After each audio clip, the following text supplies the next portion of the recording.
오늘 주일 예배에 참여하신 여러분들에게 주님의 은혜와 사랑과 축복이 임하시기를 축원합니다. 오늘이 12월 1일 1년 12달 중에서 마지막 달입니다. 벌써 한 해가 기울어 갑니다. 마지막이라고 하는 아쉬움도 있지만 그러나 그것은 세상의 원력, 세상의 달력으로 볼 때 12월 마지막 달이고요. 교회력으로 보면 오늘이 새해의 첫날, 첫 시간입니다. 그래서 우리는 이 대림절이 교회력의 첫 시간이기 때문에 그 첫 시간을 어떻게 맞이하는가? 그것은 이 땅의 평화의 왕으로 오시는 예수 그리스도를 기다리고 맞이하는 그런 마음으로 우리가 새해를 맞이하게 되는 겁니다. 이 교회력으로 볼 때 대림절은 교회력은 크게 두 기둥을 중심으로 이루어집니다. 그 두 기둥이 뭐냐? 하나는 부활절이고 하나는 성탄절입니다. 그래서 부활절은 예수 그리스도가 3일 만에 부활하신 그런 다시 사신 절기를 지키는 건데 그 부활절을 맞이하기 위해서는 준비 기간이 필요합니다. 그래서 그 기간을 우리는 사순절이라고 얘기하죠. 주일을 뺀 40일 전부터 예수 그리스도의 부활을 기다리는 절기, 그게 이제 사순절이고, 그래서 사순절이 지나면 부활절이 오게 되는 거죠. 또 하나는 성탄절인데 이 성탄절도 마찬가지입니다.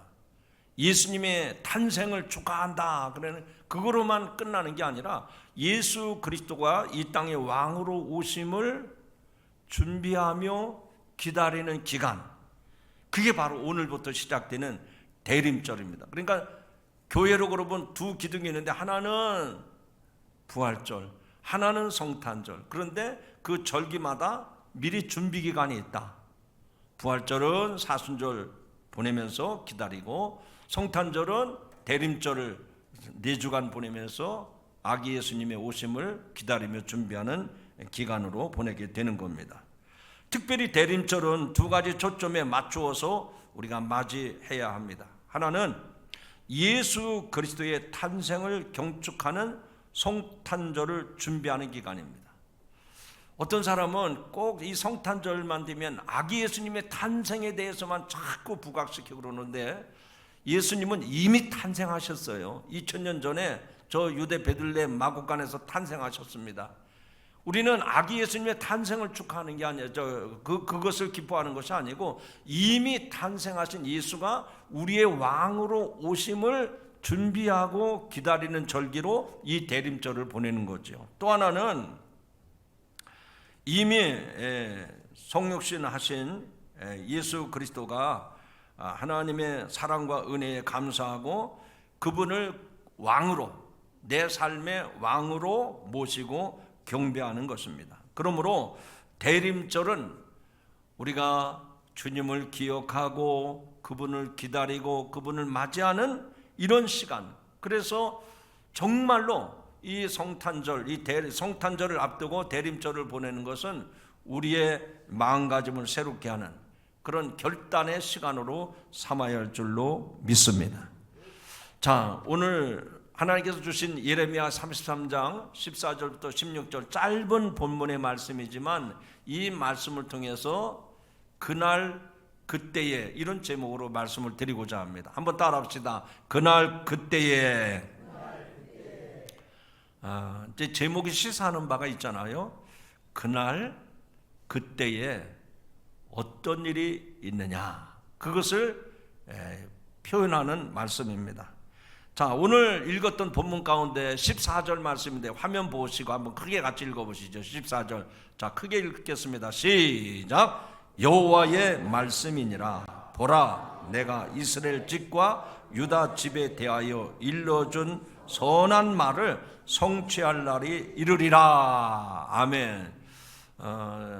제가 여기 화면에는 그냥 검은 글씨로 쭉 처음부터 있는데 저 말씀 가운데 중요한 핵심적인 단어를 짚어드릴게. 따라합시다. 선한 말을, 네, 다시 선한 말을 성취할 날이 이르리라. 예레미야는 선지자 아닙니까? 근데 선지자가 유다 백성들, 이스라엘 백성들에게 선한 말을 성취할 날이 임할 것이다. 언제?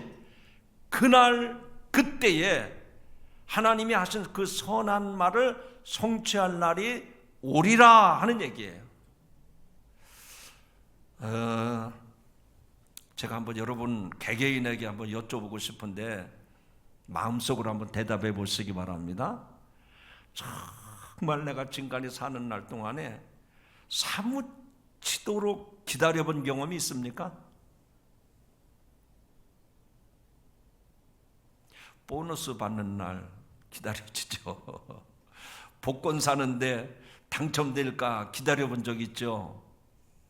님이 오시는가 보다.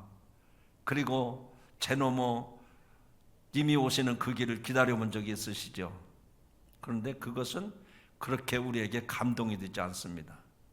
정말로 고대하고 기다리고 기다리던 그런 일들이 있었던가. 오늘 예레미야 선지자는 이스라엘 유다 백성들에게 선한 말을 성취할 날이 곧 임할 것이다 라고 말씀을 합니다. 여기서 선한 말은 이스라엘 백성의 회복을 의미하지만 이것은 단지 구약의 선민 이스라엘의 바벨론 포로에서 해방되는 것만을 의미하지는 않습니다. 이는 이스라엘을 예표하는 성도들의 구원 약속이 포함되어 있는 거예요. 그러니까 하나님께서 믿는 성도들을 구원하시겠다고 하는 그 선한 말이 성취될 날이 곧 임한다는 거예요. 아직도 감동이 없으신 것 같은데 여러분, 우리는 하나님이 반드시 이 세상에서 구원을 이루시는 날이 저와 여러분에게 속히 임할 것이라고 하는 약속의 말씀인 줄로 믿으시면 아멘 하시기 바랍니다. 그런데 하나님께서 이러한 선한 말씀에 대해서 그날 그때에 이룰 것이다 라고 말씀을 하셨습니다. 이것은 하나님께서 우리들에게 주신 약속을 이루실 때를 따로 정해 놓으셨음을 말씀하는 내용입니다. 그래서 하나님은 우리가 알 수 없지만 그 때를 정해 놓으시고 우리들을 구원해 내실 것이라고, 그 일을 반드시 성취할 것이라고 말씀을 하셨어요. 한번 따라 합시다. 하나님 감사합니다. 뭐가 감사해요? 나는 알 수 없어요. 나 같은 죄인이 어떻게 구원받을 수 있을까? 그런데 하나님은 그 선한 말을, 하나님이 우리에게 선한 말을 하시고서 그때를 이루실 때가 곧 임박한다는 거예요. 그런데 그날과 그때는 우리는 알 수 없어요. 그렇다면 여러분은 어떤 마음이 드십니까? 나 같은 사람도 구원의 희망을 가질 수 있구나. 그러면서 이 예수 그리스도가 이 땅에 평화의 왕으로 오시는 그날을 사모하며 준비하는 성도들이 되시기를 주님의 이름으로 축원합니다. 하나님께서는 때를 따라 일하시는 분입니다. 하나님께서는 기분 내키는 대로 즉흥적으로 일하시는 분이 아니십니다. 하나님께서는 모든 일을 질서 있게 작정하시고 때를 맞춰 일하십니다. 그러므로 하나님의 약속을 믿는 사람들에게 중요한 태도는 하나님의 그 약속이 이루어지기를 인내하면서 기다리는 것이 중요하다는 얘기입니다.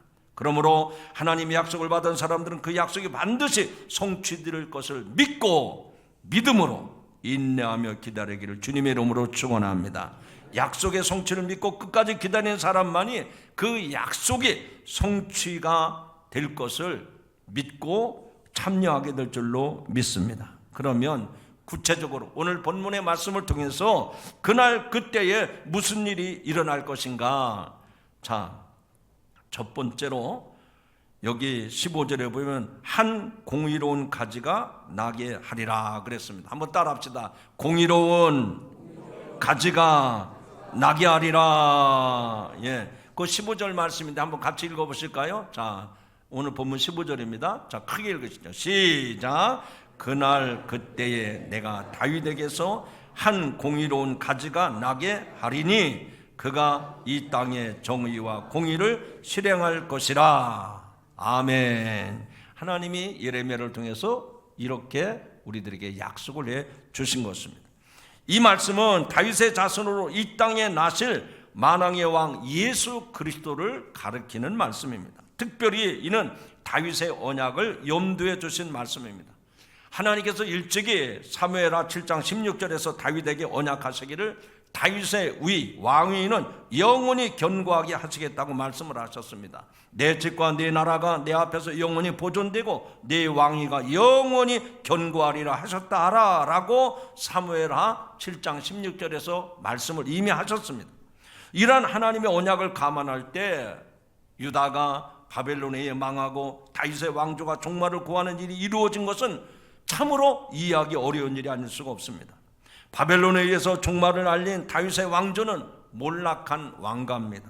다윗의 혈통 가운데 다시 왕이 나온다는 것은 그 당시 이스라엘 백성들에게 생각하기 어려운 일이었습니다. 나무로 비유하면 다윗의 왕가는 다시는 소생할 수 없는 배임을 당한 그리고 썩은 고목과 같은 것입니다. 그런데 하나님께서 그처럼 몰락한 다윗 왕가에서 한 의로운 가지가 나게 하리라고 말씀을 하셨습니다. 이는 비록 다윗의 왕조가 몰락하긴 했지만 그 생명력마저 완전히 상실한 것이 아니었음을 분명하게 제시하는 말씀입니다. 그 가지에서 예수 그리스도라는 은혜의 순이 돋아나게 하셨고 하나님께서는 다윗에게 약속하신 것처럼 그의 후손으로 나신 예수 그리스도를 만왕의 왕으로 세워서 세상 모든 사람들을 구원하는 역사를 이루시겠다는 약속입니다.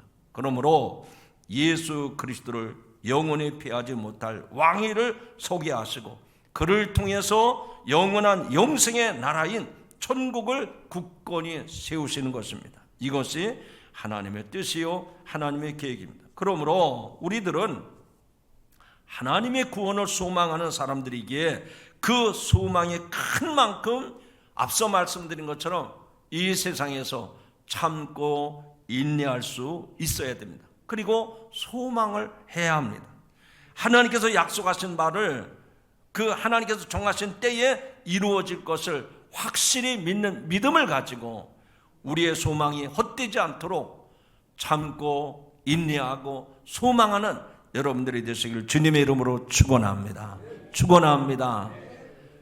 솔직히 말씀드려서 좀 부끄러운 얘기지만 결혼식 날을 받아놓고 그날을 기다리는 신부처럼 신랑처럼 새 집을 장만해 놓고 그 집에 들어가서 살 것을 꿈꾸면서 막 준비하는 그 모습처럼 여러분들이 예수 그리스도의 오심을 그렇게 준비하고 있습니까?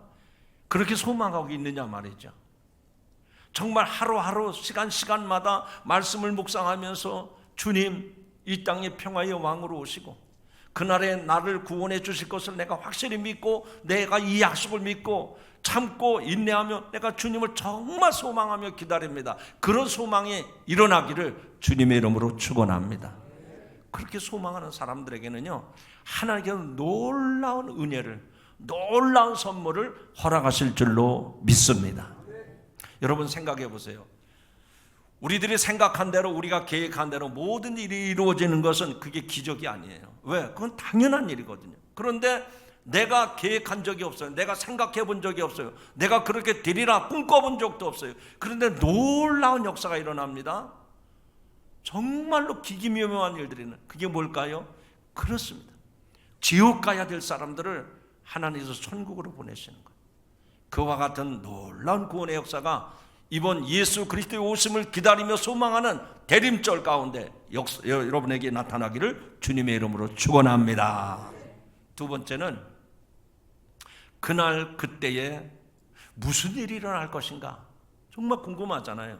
예레미야 선지자를 통해서 그 당시 힘들고 어렵고 고통 중에 있는 이 이스라엘 유다 백성들에게 그날 그때 내가 이런 일을 행하리라고 말씀하셨는데 오늘 본문 말씀 가운데 16절에 보니까 구원받고 살게 될 것이다 라고 말씀을 합니다. 자 16절 전반부인데요 같이 한번 읽어보겠습니다. 크게 시작. 그날에 유다가 구원을 받겠고 예루살렘이 안전히 살 것이며. 자, 제가 물어볼게요. 여러분 화면을 보고 대답하세요. 그날에 유다가 어떻게 된다고요? 구원을 받겠고 예루살렘이 어떻게 된다고요? 안전히 살겠다. 그날 그때가 되면 이스라엘 백성들이, 유다 백성들이 구원을 받을 것이고 그들이 예루살렘에서 이제는 포로로 끌려가지 않냐고 영원히 편안하게 안전하게 살 것이라고 말씀을 하십니다. 여기서 그날은 하나님께서 다윗에게 한 공의로운 가지가 나올 때 그리스도께서 왕으로 오셔서 그 백성을 다스리시는 때를 말하고 있습니다. 여러분, 이스라엘에게 구원은 어디에 있을까요? 정치적으로 해방을 받고 전쟁을 통해서 그 바벨론 속국에서 벗어나고, 그게 아닙니다. 지금 바벨론 포로 가운데 있는 이스라엘 백성들에게 구원은 오직 만왕의 왕 되신 그리스도 안에 있음을 믿으시기 바랍니다. 그래서 사도 요한도 요한일서 5장 12절에 보면 아들이 있는 자에게는 생명이 있고 아들이 없는 자에게는 생명이 없느니라 라고 말씀을 하십니다. 이것은 무슨 얘기입니까? 예수 그리스도를 내 마음속에 모신 사람들에게는 반드시 구원이 이루어진다는 거예요. 그런데 예수 그리스도에 대한 구원의 확신이 없어요. 예수 그리스도에 대한 소망이 없어요. 이런 사람은 구원이 보장되지 않는다는 얘기입니다. 옆 사람 얼굴 쳐다보시죠. 이 사람이 지금 구원의 확신을 가지고 말씀을 듣는지. 지금은요 다 믿음이 있는 것 같아요. 지금 이 중에 한 사람도 구원의 대열에서 낙오되는 사람이 없어요. 그런데 조금 흔들어 놓으면요, 아이고, 하나님 온데간데 없어요. 여러분, 어떤 환난, 어떤 핍박, 어떤 고난이 와도, 어떤 슬픔이 와도 예수 그리스도는 나의 구주가 되심을 믿고 그분을 소망하며 살아가시길 주님의 이름으로 축원합니다. 구원받은 성도는 하나님께서 우리에게 약속의 말씀을 주셨어요. 마태복음 20장에 보면 예수님은 천국에 들어가는 아들을 위해서 잔치를 배설한 어떤 임금의 비유로 말씀을 하셨는데, 여기서 천국 백성 중에 첫 번째 조건은 청함을 받아야 된다는 거예요. 잔치집에 가는 사람 아무나 가는 게 아니잖아요. 주인의 청함, 초대를 받아야 된다는 거예요. 그리고 두 번째는 예복을 입어야 된다는 거예요. 하나님의 부르심을 받고 하나님의 청함을 받아야 되지만 그냥 무턱대고 가면 안 됩니다. 예복을 입어야 돼요. 거룩한 성도의 행실, 거룩한 스님 앞으로 우리의 삶이 깨끗하고 거룩하고 순결해야 된다 하는 얘기죠. 여기서 예복은 그리스도의 의를 믿음으로 하나님이 의롭다고 인정하시는 옷을 입는 것입니다. 그러므로 청함을 받은 자들은 의로운 예복을 입고 주님 오실 때까지 우리가 기다리며 소망하며 그날을 기다리는 성도가 되어야 될 줄로 믿습니다. 오늘 이어지는 말씀 가운데 이제 예루살렘은 편안할 것이다, 안전할 것이라고 말씀했습니다. 하나님의 백성들이 살 수 있는 길이 무엇일까요? 아모스 5장 4절에 말씀합니다. 여호와께서 이스라엘 족속에게 이와 같이 말씀하시기를 너희는 이가 나를 찾으라 그리하면 살리라. 따라합시다. 너희는 나를 찾으라 그리하면 살리라. 여러분, 천하에 하나님을 등지고 구원받았다고 하는 사람은 한 사람도 없습니다. 설령 그렇게 말할 수 있겠죠. 그러나 그것은 거짓말입니다. 그것은 속임수입니다. 오늘 이 말씀을 듣는 성도 여러분, 아모스 선지자가 외쳤던 것처럼 하나님을 찾으시기 바랍니다. 그러면 여러분이 살게 될 줄로 믿습니다. 오늘 본문에 나오는 이스라엘과 유다가 망하고 예루살렘 성이 파괴된 이유는 무엇일까요? 그들이 하나님을 찾기보다는 다른 것을 찾았기 때문입니다. 세상과 권력과 명예와 부귀와 영화를 찾았기 때문에 그들은 바벨론의 포로로 종살이 할 수밖에 없었던 것입니다.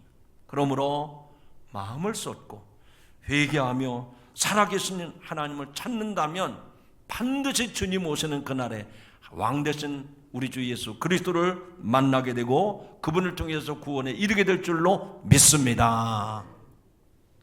자, 세 번째로 그날 그때에 어떤 일이 있을까? 우리는 대림절 첫 주일을 맞이해서 메시아가 오시는 그날을 기다리고 또 대망하고 있지만 과연 그날에 그때에 무슨 일이 일어났을까? 16절 하반절에 보면 여호와는 우리의 의라는 이름을 얻으리라 라고 했습니다. 자, 16절 하반절인데요, 또 본문의 내용을 화면으로 크게 읽겠습니다. 시작. 이 성은 여호와는 우리의 의라는 이름을 얻으리라. 거기 보니까 여호와는 우리의 의라, 여호와는 우리의 의라, 이런 이름을 얻으리라고 말씀을 했습니다. 여기서 안전을 누리게 될 백성들이 그 성을 여호와는 우리의 의라고 부를 것이라고 했습니다. 여기서 말하는 의는 우리가 쉽게 생각하는 법적인 어떤 정의나 세속적인 가치를 의미하는 게 아닙니다. 여러분들 성경에 나오는 단어들을 이 세상적인 잣대로 자꾸만 판단하면 안 돼요. 여기서 말하는 하나님의 의는 법적인 용어가 아닙니다. 이 세속적인 그런 의미를 부여하지 않습니다.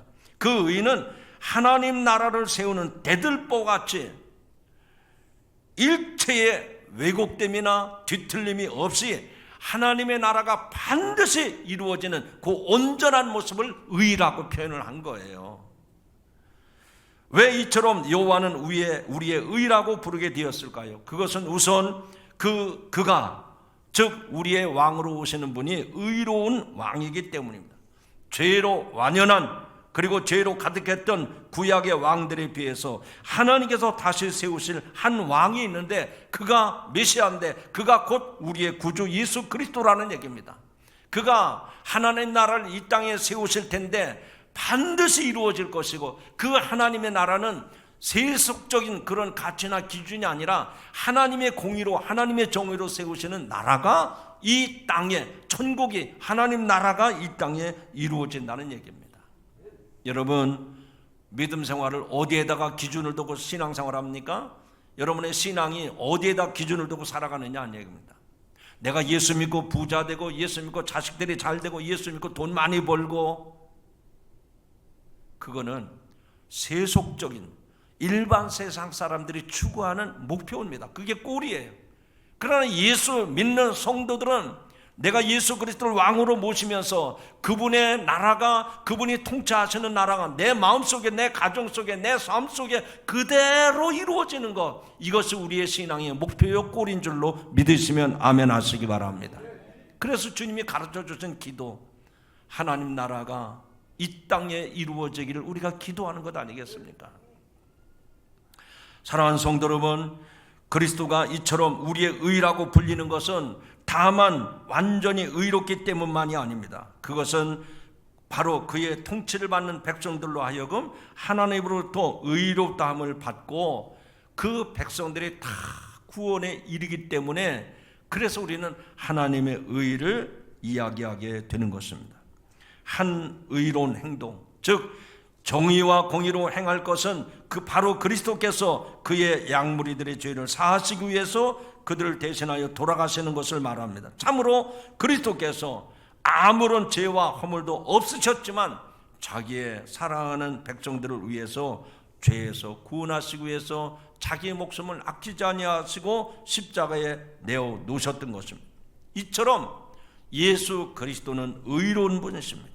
그리고 그분을 믿는 성도들조차도 의롭다고 일컬음을 받게 하시는 분이 우리 주 예수 그리스도인 줄로 믿습니다. 그러므로 우리 또한 예수 그리스도의 의를 본받아 의로운 삶을 살 뿐만 아니라 우리 주변에 나와 같이 죄 가운데 헤매는 사람들, 죄로 더럽혀진 인생을 살아가는 사람들을 내가 그리스도 앞으로 방향을 바꾸었던 것처럼 그들을 그리스도 앞으로 인도해내는, 그래서 그들에게 거지 같은 누더기 옷을 벗어버리고 하나님의 거룩한 의의 옷을 덧입도록 구원의 자리로 인도하는 저와 여러분이 되시기를 주님의 이름으로 축원합니다. 이제 말씀을 맺습니다. 오늘 대림절 첫 번째 주일을 맞이해서 앞으로 일어날 일들에 대해서 말씀했잖아요. 그날 그때 당시에 이 성도들이 이 말씀을 받을 때 그때가 언제입니까? 그날에 무슨 일이 일어나겠습니까? 그때 성도들도 몰랐어요. 지금도 우리는 그날이 언제인지 그때가 언제인지 알 수는 없습니다. 그러나 한 의로운 가지가 나게 하리라고 한 말씀은 반드시 예수 그리스도를 통해서 성취되었습니다. 그러므로 그 약속을 지금 믿고 그날을 기다리며 사는 것이 우리 성도들의 마땅한 자세요 태도인 줄로 믿습니다. 여호와는 우리의 의라. 즉 구원은 하나님께서 우리에게 주시는 약속이라는 사실을 믿어 의심치 않기를 바랍니다. 이 약속이 반드시 그리스도의 제 이름으로 성취될 것입니다. 다만 그날과 그때는 우리가 다 알 수 없습니다. 그리스도께서는 그때와 그 시기는 아버지께서 자기의 권한에 두셨으니 너희가 알 바 아니라고 말씀하셨습니다. 즉 그때는 하나님의 작정 가운데 명확하게 정해져 있지만 아직도 그것은 비밀로 감추어져 있다는 얘기입니다. 근데 이것을 가지고 사기치고 공갈을 치는 사람들이 많아요. 그게 누굽니까? 적그리스도입니다. 이단들입니다. 하나님의 말씀을 왜곡하면 이런 문제가 생긴다 하는 얘기입니다. 그러므로 우리는 성경대로 믿고 성경대로 사는 것이 성도의 바른 모습이요 태도인 줄로 믿습니다. 그러면 이 말씀을 통해서 여러분이 꼭 붙잡아야 될 게 뭡니까? 그날 그때에 이런 일들이 이루어지리라 하나님이 약속했잖아요. 하나님 예레미야 선지자를 통해서 우리에게 말씀해 줬잖아요. 실제로 이스라엘 백성들이 바벨론 종살이에서 해방되고 자유함을 얻었지 않았습니까? 그런데 하나님의 나라가 완전히 세워지는 그 나라가 우리에게 틀림없이 이루어질 것이기 때문에 우리들에게 가장 중요한 것은 첫 번째로 예수 그리스도를 나의 주로 나의 왕으로 고백하고 그분이 이 땅의 왕으로 통치하러 오시는 그날을 준비하고 기다리고 사모하는 열심이 있기를 주님의 이름으로 축원합니다. 사랑하는 성도 여러분, 대림절은 바로 여호와는 우리의 의가 되시는 그리스도를 바라보며 소망하며 기다리며 훈련하는 절기입니다. 촛불 하나하나를 밝히며 그날을 바라보며 믿음을 갖고 인내로 기다리는 사람만이 그 약속이 성취되고 그 약속이 실제가 되는 은혜를 경험하게 될 줄로 믿습니다. 그러므로 우리는 하나님의 약속을 신뢰하며 그것을 인내로 기다리는 믿음의 사람이 되어야 될 줄로 믿습니다. 여기서 중요한 것, 마지막으로 중요한 것은 뭔고 하니? 내가 믿음으로 신뢰를 갖는 겁니다. 신뢰. 한번 따라합시다. 믿음으로 신뢰를 갖는 것입니다. 여러분, 이 신뢰라고 하는 것은 1인칭 단어가 아닙니다. 신뢰라고 하는 것은 그 내면적으로 어떤 의미가 있는 거 아니? 이 복수적인 개념이 있어요. 내가 신뢰를 합니다. 그러면 내가 신뢰의 대상이 있어야 되잖아요. 하나님을 믿는다든지 뭐 부모님을 믿는다든지 내가 직장 상사를 믿는다든지 이 신뢰라고 하는 것은 단수 개념이 아니라 복수 개념입니다. 그래서 신앙적인 의미로 우리가 신뢰한다 그러면 나는 하나님을 신뢰하는 거예요. 그런데 이제 중요한 말씀을 드립니다. 그 신뢰를 쌓아가는 것은 하루아침에 되지 않아요. 내가 그 하나님 앞에 진실한 믿음을 가지고 성실하고 정직하게 나가기 위해서는 한 계단 한 계단 올라가듯이 서서히 점진적으로 나가는 겁니다. 근데 그 신뢰가 무너지는 것은 한순간에 무너진, 우리 속담으로 비유한다면 공든탑이 무너지랴? 여러분, 공든탑을 쌓기 위해서는 터를 닦고 주초를 놓고 그 한 계단 한 계단 쌓아 올라갈 때 얼마나 공을 들입니까? 오랜 시간 거쳐서 탑을 세워갔잖아요. 그런데 이번에 보니까 지진이 나서 경주에는 기와집도 무너지고 석굴암 다보탑도 다 무너지고 금이 갔더라고요. 공든탑이 무너지랴? 안 무너진다는 얘기 아니에요. 그런데 무너졌어요. 우리의 신앙도 하나님과의 신뢰 관계를 쭉 쌓아가는 겁니다. 서서히 그리고 한 걸음 한 걸음 계단을 올라가듯이 서서히 점진적으로. 그런데 그 신뢰는 한순간에 무너질 수 있다는 것을 아셔야 돼요. 한 번 어긋난 신뢰는 회복하기가 참 어렵습니다. 회복에는 혼자만의 노력으로 되는 것이 아니라 쌍방간의 노력이 필요한 거예요. 나 혼자만 신뢰한다고 해도 그게 안 되는 거예요. 하나님이 그래, 네가 나를 사랑하는구나, 내가 너에게 은혜를 베풀리라. 그래서 우리는 거기에 응답을 하는 것 아닙니까? 이게 믿음 아니겠어요? 그러니까 이 신뢰는 혼자만의 짝사랑이 아닙니다. 나와 타자, 나와 하나님과의 관계가 중요하다는 거예요. 이제 여러분 어떻게 살아가시렵니까? 오늘 대림절 첫 번째 주일을 맞이했는데 이 땅의 평화의 왕으로 오시고 이 땅을 정의와 공의로 다스리실, 그리고 우리에게 구원을 약속하신 그 구원을 완전히 이루시기 위해서 오시는 그 예수님을 내가 마음으로 신뢰하고, 그래서 내 마음을 주님께 드리고 정말 나의 왕으로 내 삶 속에 모셔드리고, 그래서 그분의 오심을 하루하루 말씀 묵상을 하면서 기다리고 준비하고 사모하는 여러분들에게 그 구원의 실제가 여러분 삶 속에 나타나기를 주님의 이름으로 축원합니다. 축원합니다. 기도하십니다. 사랑의 하나님, 예레미야서를 통해서 그날 그때에 우리에게 이루어질 일들을 오늘 밝히 말씀해 주시니 진심으로 감사합니다. 우리의 의가 되시는 주님께서 이 땅에 오셔서 하나님의 정의와 하나님의 공의를 세우시고 이 땅에 영원한 예루살렘을 세워 주실 것을 약속하셨으니 진심으로 감사합니다. 이제 우리가 주님과의 관계를 잘 쌓아서 주님 오시는 그 기쁨을, 그 주님의 다스리는 나라에 들어가기를 경험하는 성도들이 되게 하여 주옵소서. 예수님의 이름으로 감사하며 기도하옵나이다. 아멘.